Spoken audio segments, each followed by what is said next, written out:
mahaba po yung pagdinig kanina sa House of Representatives. And of course, ang isa po sa mga pinakainabangan dito, itong pagsasalita o pagtestigo ni Ramil Madriaga na nakapiit po, no?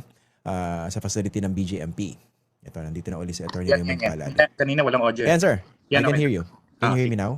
Okay. Nagkaroon po ng konting glitch. Kumusta na para si Ramil Madriaga ngayon, Attorney? Nasaan na po siya? Umalis siya sa house around 3:15, 3:20. Okay naman siya, happy. Sobrang alam mo yun, elated, sobrang saya na panayang pasalamat na nailabas niya yung gusto niyang masabi in the presence of lawmakers, yung kanyang saloobin, kasi alam mo naman sa jail, sila lang nag-uusap. So masaya siya kanina. Very positive yung kanyang attitude kanina. Pero how important was it for him to verbalize what he had included in his 2 affidavits?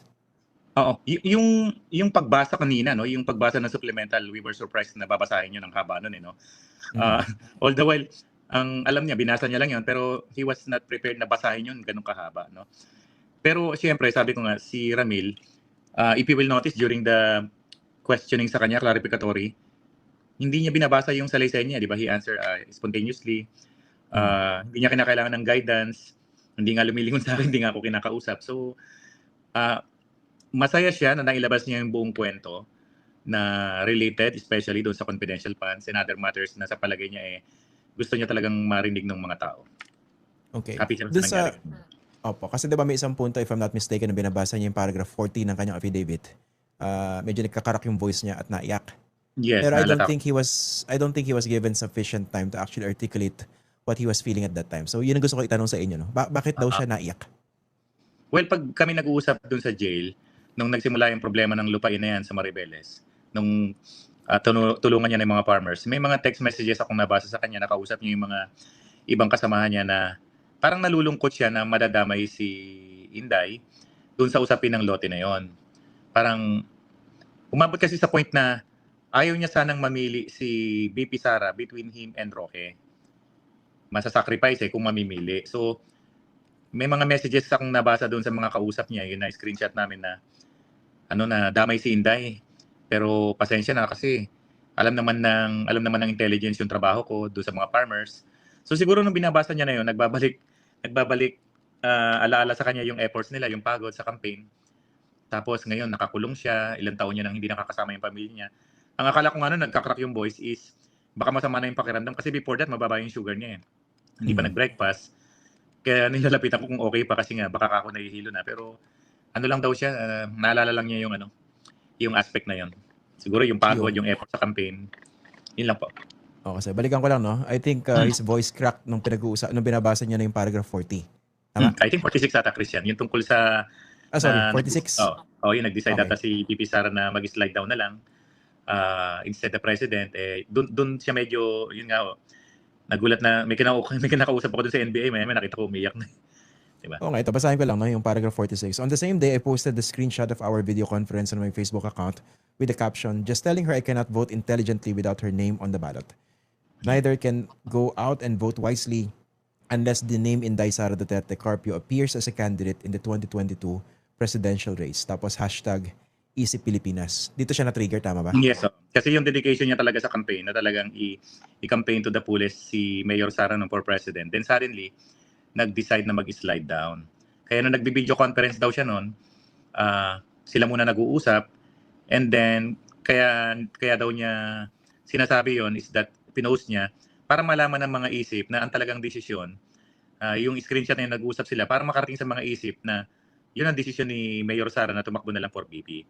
Kaya niya pinost yung pag-uusap na yun. Yun daw ang intention niya noon. Okay. O sige. By the way, no, medyo naputol yung sagot niyo kanina. Nasaan na ba ngayon si Ramil Madriaga? Nasaan na po ba sa BJMP?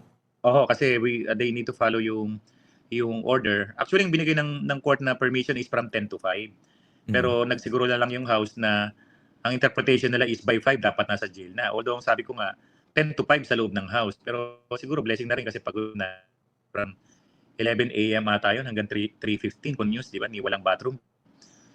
Sa point na kinakalabit ko na baka gusto mong mag-bathroom break kasi nagugutom na rin ako. Sabi niya pag kumain daw siya baka antukin siya . So sa assessment niyo, attorney, kasi I know marami rin nagda-doubt dito kay Ramil Madriaga, and rightly so, no? Kasi napakaseryoso ng kanyang mga allegation laban sa Vice President. they think with the way he spoke today in front of the congressman, and of course televised po ito, no, yung kanyang pagsasalita, they think this is enough to somehow address those concerns about his credibility? Well, no, matagal na rin ako nagpa-practice, no.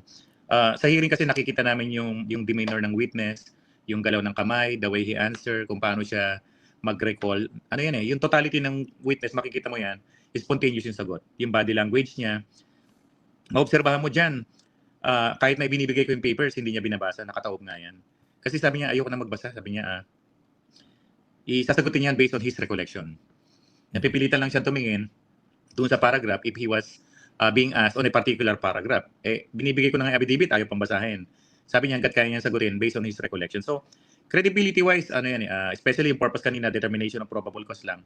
Yan yung mga nangyayari sa prosecutor level na nagtatanong-tanong si fiscal about doon sa contents ng complaint. Pero yung mismong trial proper, doon talaga, doon yung issue ng direct cross-examination, redirect recross, where you destroy or strengthen yung testimony ng isang witness. Pero I think doon sa tawag dito, sa antas lang ng probable cause, I think papasa po yan. Nakita naman po natin. Opo. Nga po, bakit din pala nagkaroon ng pahabol ng mga revelasyon itong si Ramil Madriaga patungkol dun sa di umano'y plot para pabagsakin o pababain si Bongbong Marcos by 2025? Bakit may ganun pahabol? Madalas niyang gustong sabihin, isama yung topic na yan.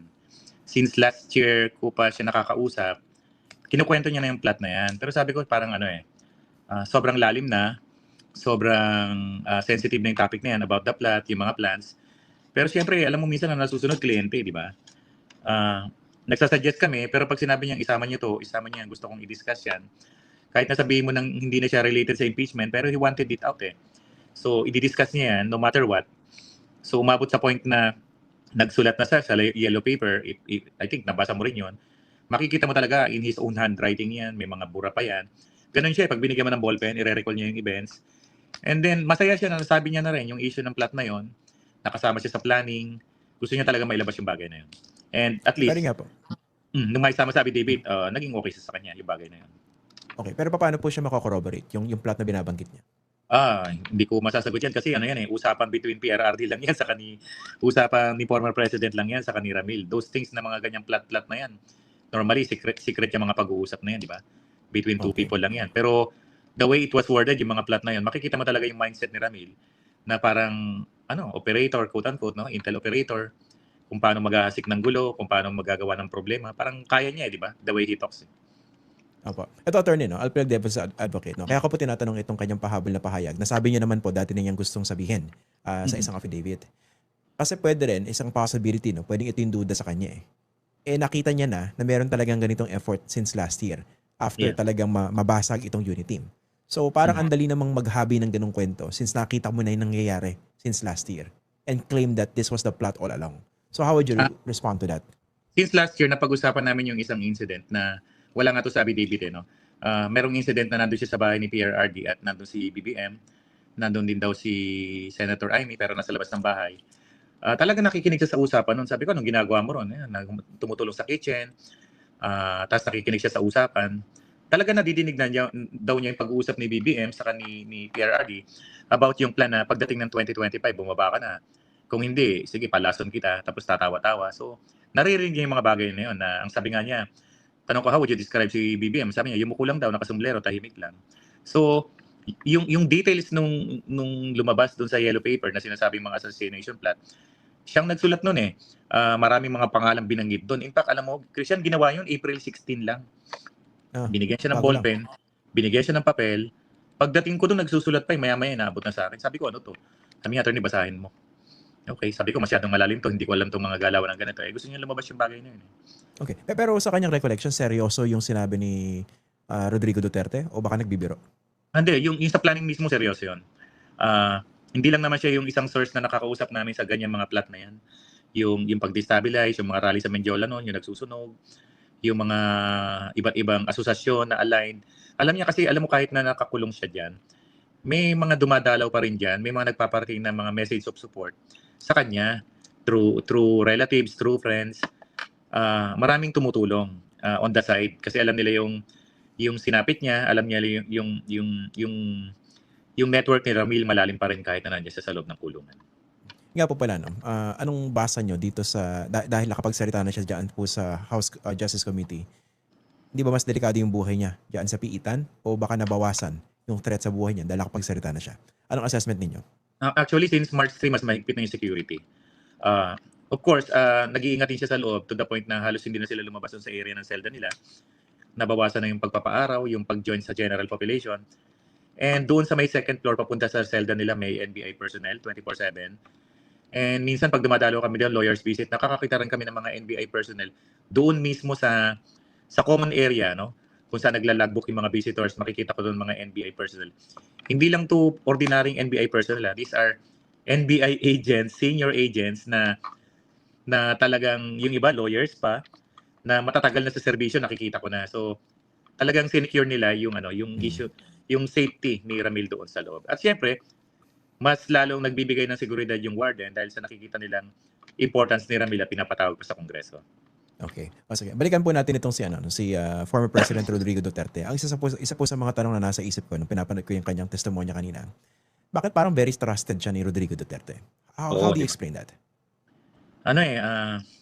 Ang doon sa maikling pag-uusap namin, ang sinasabi niya, he was introduced as the number 1 intelligence operator sa NSC noon ni Congressman Goles. Naligtasan niya yung death row, yung sa kasong kidnapping.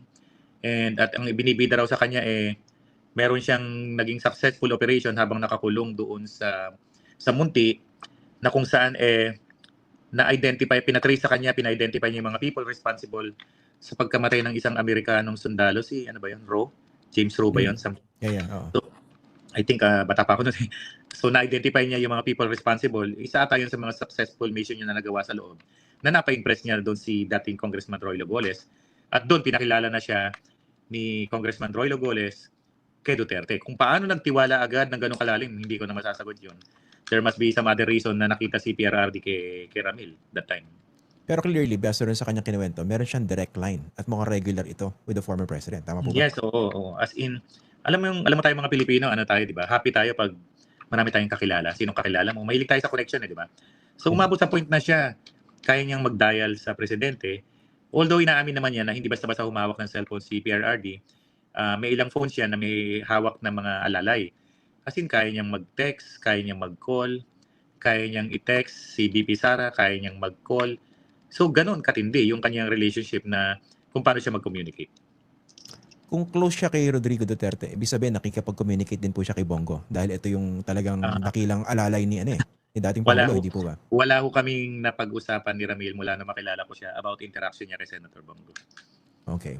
Sige po. Ito pag-usapan natin yung kanyang mga sinabi. No? Yung una, nakakuha siya ng 25 million from Rodrigo Duterte. Tama ba para gamitin sa pag-organisa for Sara Duterte?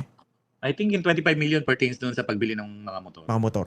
Okay. Yan, hindi ko kasi yung copy ko ng recollection na. Sige. Pero bakit kailangan bumili ng motor for Sara Duterte? Yung isip may mga riders club sila, riders association. Mahilig sila magmotor. Hindi mo tanong Christian, no? Marami akong pictures na hindi pa lang lumabas. Marami yung car racer siya sa Clark. Nagre-racing siya pati pamilya niya. Nakakita ko ng mga pictures sumasali siya sa racing. Nagtuturo siya sa ibang mga artista pa how to drive. Sa Clark siya nakikipagkarera. Mahilig siya sa motor. Meron silang asosasyon sa mga Easy Riders. So nung binigyan daw siya ng pera, bumili siya ng 2 Ducati, Ducati, Harley Davidson daw. Oo. Cash niya binibili yan. Sabi ko, namimili ka cash? 2 ngayon, 2 bukas. And then sabi ko, kanino yung ORCR? Nakarehistro sa kanya. And we were able to secure, kasi ang hirap maghanap dahil matagal na, we were able to get, at least, nakuha namin yung 3 motor, I think, kasi 2 Ducati, 2 Harley, 3 rehistro nakuha na namin. Nakakuha na kami ng color copy ng ORCR ng 3 motor na yon. Yung isa, nahihirapan pa kaming hanapin. Pero nakakuha na kami na talagang at one point in time, yung sinasabi niyang bumili siya ng motor in cash, ganong modelo, ganong taon, nakakuha kami ng ORCR namin. Pero nga, what does it prove? What does it show? Well, ganong kalaki yung perang pinagkakatiwala sa kanya. Kaya niyang laspagin yung 25 million. Ang sabi ko nga dyan I'm sure maraming sobra dyan, marami ka nakukuha dyan, huwag ka nang magmamalinis. Siyempre naman, attorney, binibigyan ko yung mga pinsan ko, yung mga supporters. Kaya yung nakita kong mga collection ng mga kotse niya, mga motor, he was even given ng isang motorcycle daw ni PRRD, I think H2R, the fastest motorcycle daw in the world, worth 6 million. Nakakita rin ako ng picture na binigay daw sa kanya. Marami siyang koleksyon ng motor, marami siyang koleksyon ng kotse. Naging sabi ko sa'yo na, naging maganda yung buhay niya sa dami ng perang dumaan sa kamay niya. Oo nga. Kasi kung totoo yung mga sinasabi ni Ramil Madriaga, napakaraming pera nito mga Duterte para makapagpamigay ng ganun lang. Siguro, in due time, makikita mo pag nailabas namin yung mga koleksyon ng kotse niya na never ko pang nabili. As in, koleksyon ng kotse nino? Ni Ramil? Koleksyon, yung mga kotseng nabili niya, mga kotseng, mga motor, mga gamit niya, yung mga pictures ng kotse, may mga GTR, may mga Audi, grabe, makikita mo talaga yung mga motor na Ni Ramil po, ni Ramil. Yes, so as in, syempre, maraming dumapera, hindi mo maiwasang may sumosobra. Binibigyan daw siya, minsan binibigyan daw siya ng 15 million, ng 20 million. Pag may operation, bibigyan siya ng 10 million. Of course, sumosobra yun, definitely. Yun nga, medyo mind-boggling yung halaga. Kasi kung bibigyan siya ng ganong kalalaking halaga, ibig sabihin talaga napaka-trusted niya at napakalaki ng operasyon na pinagkakatiwala sa kanya, hindi po ba? Well, kanina narinig mo siguro, di ba? Pag meron yung nakuha nilang 175 million kay Lin Wei Xiong. Para sa kanya. Kung paano niya bigyan yung isang lawyer ng 15 million, di ba? Sabi ko, bakit 15 million? Sabi niya kasi, attorney, ganito yan eh. Normally, 10% ang hinihingi ng lawyer na yan. No? Hindi ko na lang babanggitin. No? 10%. So, nung binaba yung 100 million, ang akala niya, yun na yun. So, nung alis na siya, nung sinabi daw sa kanya, you wait, may binaba uling bag. So, habang inaantay niya yung additional na pera, binilang niya, 100 million, tinawagan niya yung lawyer, sabi niya, boss, ano to, attorney, ano to, 100 o 10% ako dyan, so 10 million. Nung nagbaba pa ng additional 75 million, nag-report ulit siya, 175 to. Ang sabi ng isa, dagdagan mo ng 5. Sabi ko, ganun ka magbigay ng pera. Uy, attorney, nagpadagdag 15 million. May witness ka ba dyan? Attorney, meron. Living witness. Meron tayong testigo na pwedeng magsalita in due time. Okay, kung sakaling umabot sa trial ito, ibig sabihin yung testigo na yon pwedeng humarap. Yes, meron. In fact, story. Yung pagbibigay ng perang 15 million, yes. So, in fact, kailan ko ba siya nakausap? Nakausap ko siya nung Sabado. Nung April 11, nakausap ko yung witness na yon na siyang nagda-drive at sila nag-deliver ng 15 million na yun.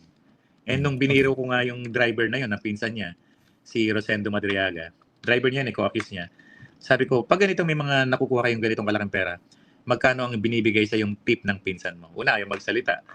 Sabi ko, sabihin mo na, sinabi sa akin. Sabi ni attorney, 500,000 tip. Tip lang yun. So, minsan daw, 50,000, 20, 100. Yung pinakamalaking tip daw na binigay niya, sabi ni Rosendo, 500,000, isang delivery. Okay. Ito, attorney, no? So, yung basically, base sa kanyang kwento, yung 175 million, galing kay Lim Wei Xiong, tapos para gamitin doon sa planong pagtakbo. Okay, for 2022 ni Sara Duterte. Tapos nung naubos, sinabihan siya ni Rodrigo Duterte, punta ka naman dito kay Maestrado Lim, tama ba? 100 million ata yan niya. 100 million. 100 million naman. Okay, so ganun kalaking perang yun. No? Okay, gusto kong puntahan itong binanggit niya. No? Yung sabi niya, yung very controversial ito. No? Yung 125 million confidential fund ng Vice Presidente nung last quarter ng 2022. Ang unang impormasyon dyan, that was spent in 11 days. Pero kanina sinabi niya, hindi. 24 hours yan. In less than 24 hours, na-dispose niya yan. Okay. Ito naman, to be fair to the Vice President, paano niya napagtanto? Paano niya napagdikit yun? Na yung hinahanap na 125 million, yun yung dinistribute niya in 24 hours. Kasi tinanong ko rin yan. I think nasabi David din yan. Kaya lang syempre, mas yung konteksto. Sabi ko, di ba, yung tinawag ka, meron kayong transport ng pera. Tinatanong mo ba kung blood money yan, kung drug money yan, or what? The attorney, execute lang ako, transport, di ba? Pick up, transport. You don't question. Hindi mo tatanungin kung saan galing yung pera. Okay, so nag-deliver ka ng pera, nagawa mo yung assignment mo, nag-report ka, mission accomplished. Tapos na. So, at what point in time mo na-realize na yung perang pinag-uusapan sa confidential funds, yung nga yung distribute mo, di ba?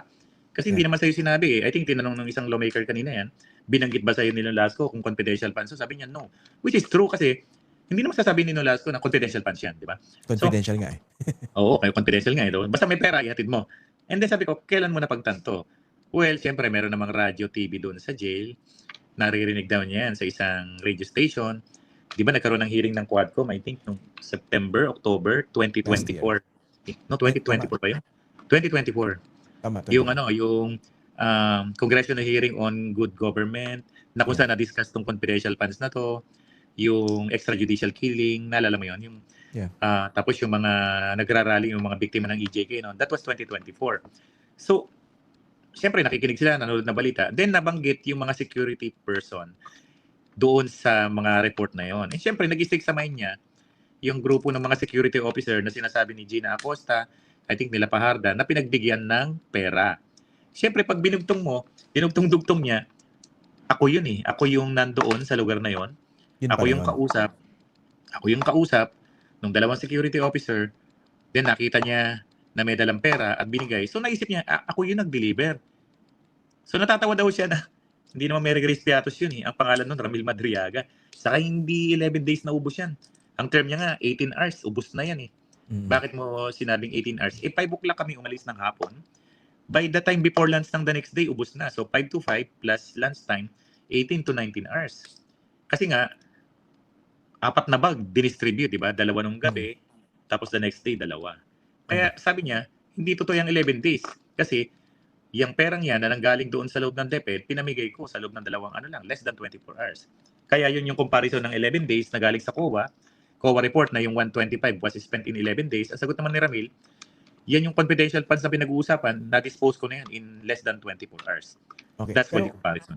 Opo, pero nag-jive ba yung dates kung saan di umano dinistribute niya yung 4 na duffel bags na yon doon sa period kung saan ginastos? Sabi niya, yung araw ng pagbigay ng pera sa kanya, umalis siya ng 5 o'clock ng hapon na yon, dumating sa Anong year po? Sorry. Anong year yan? 2022. Okay, so late 2022 ito? December 2022. Sabi niya is that pumunta sila ng Cabuyao, Laguna. Dumating sila ron mga past 8 or 8, binigay yung isang duffel bag. Tapos bumiyahe pabalik dito sa Timog, yung comedy bar, dumating sila past midnight na, past 12 na. So tapos tulog, uwi ng Cainta, the next day delivery uli ng 2 duffel bag. So magkasunod na araw, ginawa daw nila yon. And we have meron kaming testigo na nagda-drive. Kasi hindi lang naman si Ramil nagda-drive eh. Pag lumalakad yan, minsan dalawang sasakyan sila, convoy. Kasi may baril din daw siya eh. Siyempre, nagde-deliver ka na ng pera, may baril siya. Karaniwan 2 kotse sila, may convoy. Okay. Kaya may nakausap na akong driver niya. Of course, apprehensive pa rin magtestigo, no? Siyempre, with all the threat, security matter. Pero nakausap na ako ng isang driver niya na although apprehensive pa, confirm to me, nakasama siya sa nagpipick up. Nung araw na yon, nag-pick up ng pera at nag-arid sa Cabuyao, Laguna, sa Timog Bar, saka sa Ombudsman. Tapos yung isa, yung Arman Villanueva, namatay na kasi yun eh, yung Arman Villanueva. Ito yung isang kasama niya mag-deliver? Yung Arman Villanueva, namatay na, I think 1 week after na ma-detain sila noong July 2023. Namatay. Some says na nag-suicide, yung iba naman daw, pinatay daw. Hindi sure. Okay. Attorney, itong driver na nakakausap ninyo, secure na ba ito? Kasi paano kung may mangyari din dito? Actually, magkakasama sila sa kwarto sa selda. Okay. Hindi ho sila basta-basta naghiwa-hiwalay. Okay. Nakausap ko na yung driver na yun. Siguro in due time na, alam mo, minsan kailangan pag nagtistigo ka, kailangan voluntaryo, di ba? Mahirap ka magpipilit ng isang testigo na hindi bukal sa loob. Okay. Pero definitely ang point ko rito, yung kanyang mga kinuwento, meron mga witnesses na pwede mag-corroborate nito if and when the time comes. Nakakausap ko. Yung mga deliveries ng pera sa utos ng PRRD, nakausap ko yung isang driver. Yun yung binibigyan niya ng tip na $500,000. No? Minsan, imagine magtitip ng $500,000. Nakausap ko siya, co-accused. Binanggit yun sabi David sa Rosendo Madriaga. No? Pero yung delivery ng confidential funds, another driver yon na kasama niya doon sa pagkuha, pag-transport ng pera. So I have talked to 2 people na kinonfirm nila na nangyari yon. Pero as of this time, hindi pa ganun kalakas ang loob nila na mag-execute ng affidavit. Pero at least baka at least nakausap ko. Yes. Kasi baka biglang mamatay na lang yung mga yan. Hindi. Yung wala sa kulungan. Ngayon, magkakasama ho sila sa selda. As in lahat sila? Hindi sila nag-iwahiwalay sa selda. Okay. Gets ko na. Akala ko meron nasa labas eh. Hindi. Magkakasama ho sila sa selda. Yung isa pinsan niya. Nakausap ko na yung pinsan niya. Nakausap ko na rin yung isang driver niya. Na-confirm ko na yung kinukwento ng mga delivery. So, alam mo nung wala pang mga cellphone with camera, marami tinatawag natin yan. You can prove the crime through testimonial evidence, di ba? Eyewitness, di ba? Eyewitness, nakita mo yung crime, nakita mo yung ginawa. Kaya lang, nausa na yung cellphone with camera. Kulang na lang, lahat ng gagawin natin, may picture, di ba? Nasanay na tayo sa ganun, di ba? Attorney, ito last, no? Yung bank waiver. Nag-execute na si Ramil Madriaga ng bank waiver, no? So, lahat ng kanyang bank accounts, willing siyang pabuksan.